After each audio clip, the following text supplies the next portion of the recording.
ফলতার বেলসিংহ অবৈতনিক প্রাথমিক বিদ্যালয়ে বিজেপি প্রার্থী দেবাংশু পান্ডাকে চোর চোর স্লোগান। জমায়েত হঠাৎ লাঠিচার্জ করল কেন্দ্রীয় বাহিনী।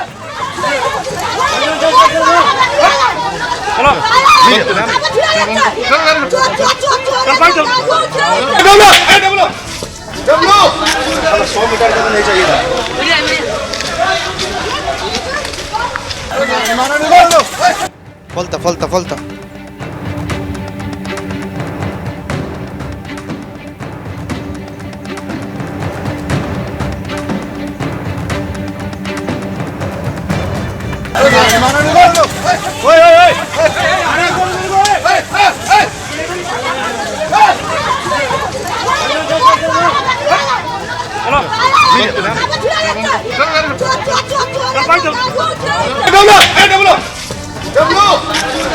সরাসরি আবির দত্ত আমাদের প্রতিনিধি রয়েছেন। আবির, এই ঘটনা ঘটার পর কিছুটা সময় পেরিয়ে গিয়েছে, কিন্তু এতটুকু উত্তেজনা আজ কমেনি মনে হচ্ছে। কি কারণে এই ঘটনা?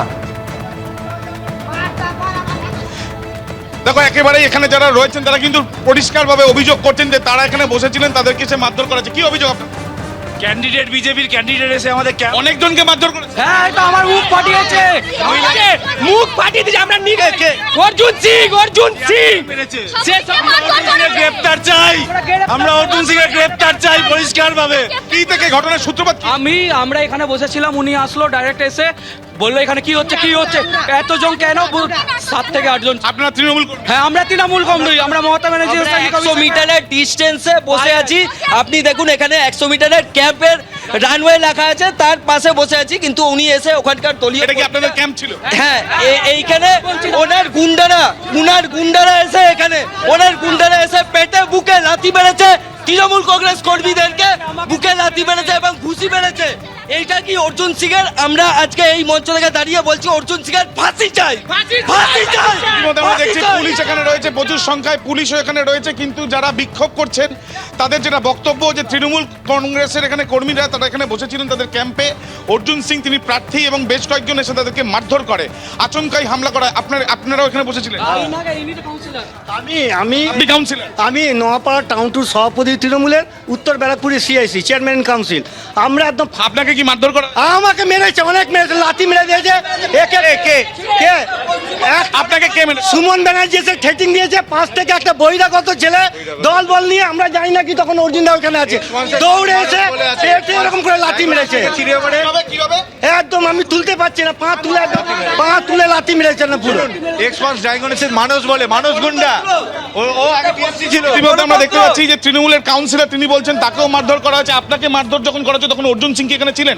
হ্যাঁ, অর্জুন ছিলেন, দূরে ছিলেন, বাইরে ছিলেন। উনি তো সিকিউরিটি ছাড়া